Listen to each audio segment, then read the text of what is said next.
Mr. Speaker, am I to understand that this minister has shown to be incompetent on a very important issue for a country like Canada, that is the protection of human rights under our responsibility? The Prime Minister cannot keep his minister unless he tells us that it's not important for Canada to protect human life that's under our responsibility.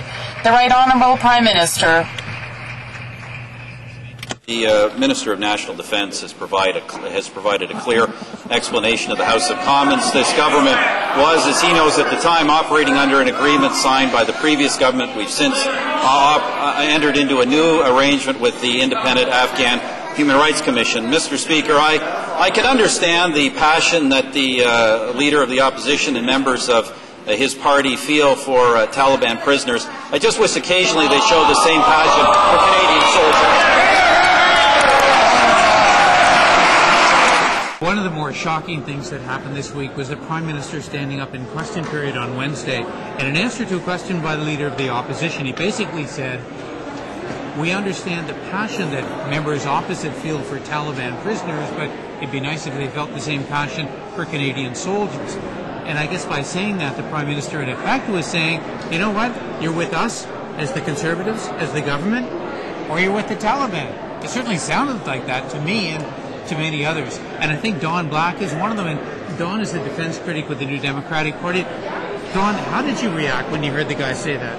You know, Garth, my heart just sank because you expect in the House of Commons to have debate and the cut and thrust, and sometimes because there's something you believe strongly in, perhaps you push your agenda very, very vigorously, shall we say. But to take the debate down to such a low level in the House of Commons by the Prime Minister on Wednesday, to infer that the opposition in fact felt more compassion or more interest in the human rights of detainees than they do about the men and women in the Canadian Forces is just bizarre and really quite disgusting on the Prime Minister's part. Well, Don, I kind of thought of George Bush when I heard that, the kind of statement you'd expect, like you're for us or you're against us, you're with Al-Qaeda or you're with the United States. You know, kind of had that impression, didn't it? Prime Minister Harper has said that in the House of Commons in response to me earlier on. You're either with us or against us, kind of rhetoric.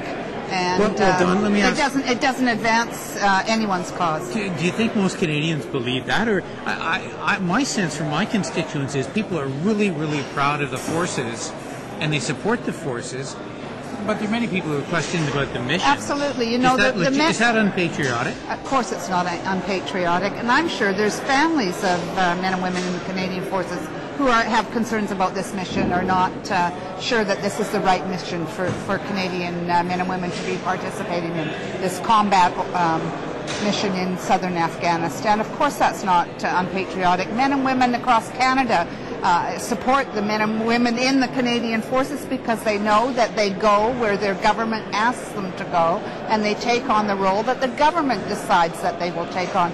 The military doesn't decide that they will go and do this role in Afghanistan. It's the people, it's the government that decides. Absolutely.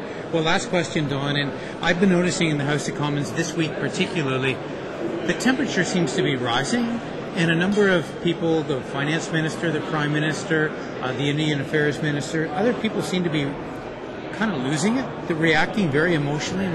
I don't know, it just seems to me like something's going to pop. I mean, what do you think? We may be heading for an election. That's what a lot of the commentators seem to say, and I know that the Conservative government has put forward their budget. I'm sure that they're on the polls nightly, and when they figure that they can go to the people and perhaps turn around a majority, I think they'll force an election, and it will be the Conservatives that force the election. Now, do you have your signs ordered? I not only have them ordered, I have them. Oh, good for you.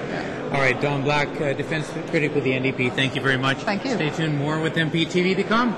Good.